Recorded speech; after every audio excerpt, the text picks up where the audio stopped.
Hey everyone, today I wanted to do a video talking about these Crimson Trace grips that I have here with my Kimber Compact Custom. Now when I bought this 1911 for my brother, he had the Crimson Trace grips installed himself, and originally, if you've seen my review for this gun in particular, you know that I swapped these back out for the wood handguards or grips.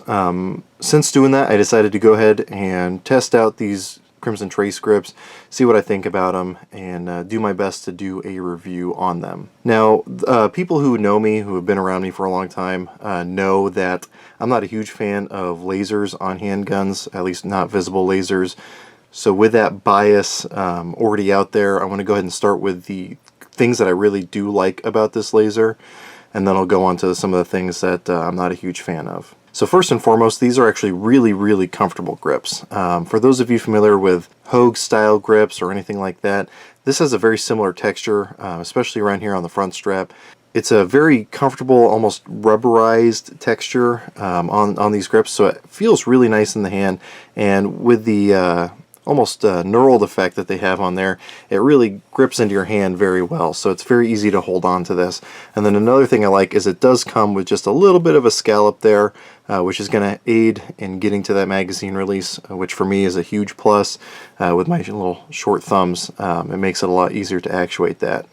Another nice thing is they do give you the option to turn off the laser if you don't want to have it on, with this little switch down here. Down puts it off, up puts it on, and then the actual way you actuate it is underneath the trigger guard here right in the center. When you push in on that, you can see that it actually shines that laser out.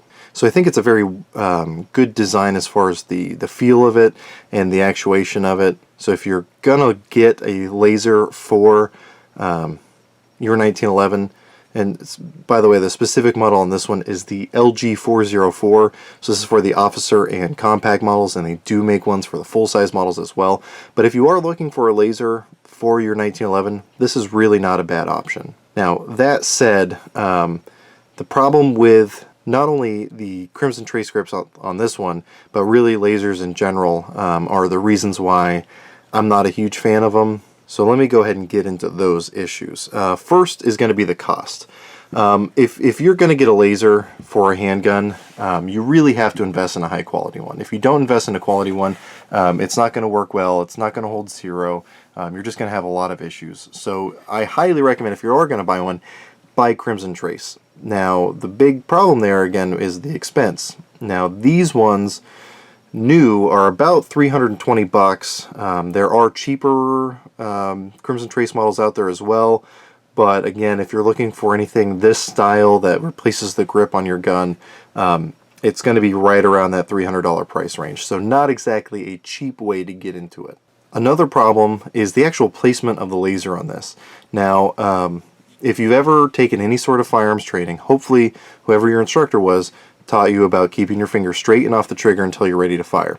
Now the problem with that on this particular model is when I keep my finger straight and off the trigger, which is not over the trigger guard like this because you can still slip inside, keeping your finger against the frame will actually block the laser, so your laser won't actually shine at your intended target if you have your finger straight and off the trigger, which you should until you've consciously made that decision to fire. So if you're still trying to identify your target or figure out what's going on, your finger is going to block that laser. Now you might say, okay, well if you're right-handed that's a problem, but maybe not left-handed.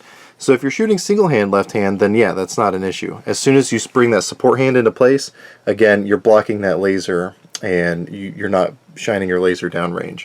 So huge issue with the placement there. Again, if you're gripping your firearm as you should be, unless you're actually firing, your laser is blocked. And my reasoning, if I'm using the laser and I haven't identified my target with the laser, my finger shouldn't be on the trigger. So again, that's just my reasoning. Another big issue is the parallax. So as you can tell, the laser itself is below the axis of the bore. So what that means is at some point out here, you have to get those two lines to basically meet up at some point. So you have two lines coming out, and you got to get the laser to point in a way where it eventually lines up with the bore. The problem is, not only are you doing that height-wise, whatever, but you're also doing it against a horizontal plane. So because again it's mounted to the side of the bore axis, you're not only dealing with the streams crossing like this, but again you're crossing them vertically. So there's really only one spot where your laser is actually going to be where your rounds are intended to go. So because of that parallax, depending on the distance of your target, you're either going to be low and right or high and left, which at close distances isn't a huge issue, but as soon as you start pushing that range out a little bit further, again, you're running into a significant issue of not putting your rounds where you want them if you're using your laser to sight in. Now, I actually went to the range recently, actually just yesterday, and I tried to prove this. So when I got to the range, I decided to set up a test where I wanted to check the parallax effect on my rounds. Now, for these groups, I was sighting using exclusively the laser. I wasn't using my sights whatsoever. I had my hands on a rest, and I was just using the laser to sight in. Now, what I had set out to prove, basically, like I said, is the effect of the parallax. So, in this first group, now, mind you, I have my laser zeroed at about 5 yards, because I feel like that's a realistic engagement distance where I'm going to want to use a laser if I were to want to use a laser. So this was at 7 yards. Now, at 7 yards, you can see the rounds were dropping a little bit low. Now, the reason that is if I'm using my sights at this point, my laser is high, because it's beyond that meetup point. So when I bring my laser on target, that keeps my sights lower. So if I were using my sights, they would be right around here where the rounds were going. Now the further you go out, the worse that gets, because again, the higher the dot would be relative to your sights. So the lower and lower and lower the rounds go.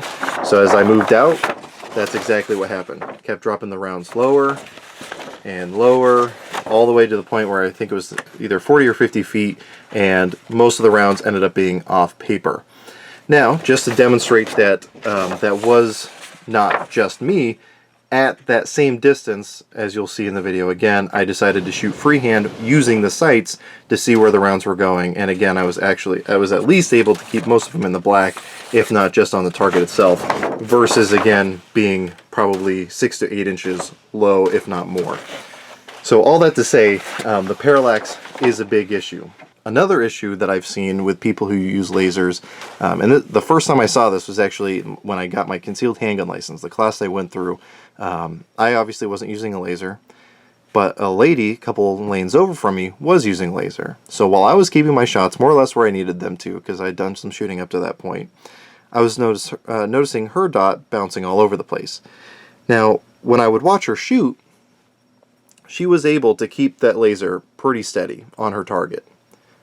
But even though she was able to keep that laser steady on her target, she kept dropping her rounds low and left. Now, being someone who's combated the low and left shooting before myself, I realized that she was probably, more likely than not, she was jerking the trigger. What that means is, as soon as she saw the dot where she wanted it, she was rushing that trigger pull. And when you rush that trigger pull as a right-hander, typically what that's going to do is it's going to dip your muzzle low and left. And that's going to send your rounds low and left.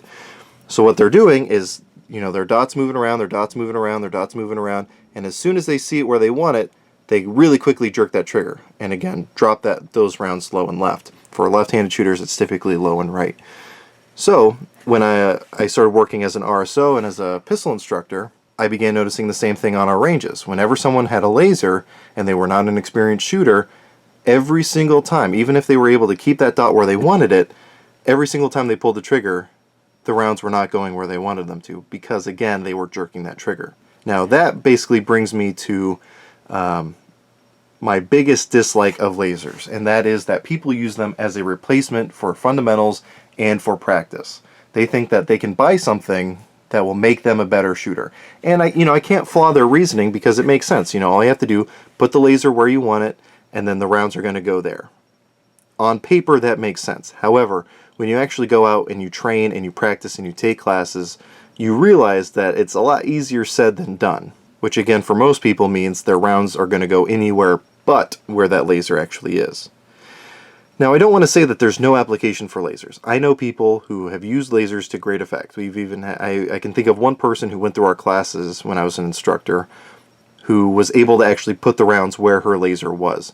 But it wasn't because she was using a laser, it was because she was an accomplished shooter, and that just aided with her poor eyesight in finding out where her sights were. So if you're interested in buying a laser, by all means, feel free to do it. It's going to be a significant investment of money, but don't think that it's going to be a replacement for proper fundamentals like sight alignment, sight picture, and your trigger control.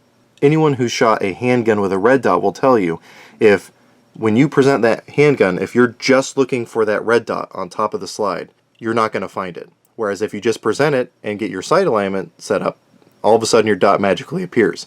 You can say the same thing for that laser. If you draw out and forget to use your, and just ignore your sights, and then you're just searching around for that laser, you're just going to be playing this cat and mouse game where you're searching for that laser, searching for that laser. Whereas if you just present your sights on target, then your laser will magically align. Now this is too close to actually line up, but if this were 5 yards, that dot would be seated directly on top of those, on top of that front sight. So all you have to do is present your sights on target, and boom, your dot is magically there.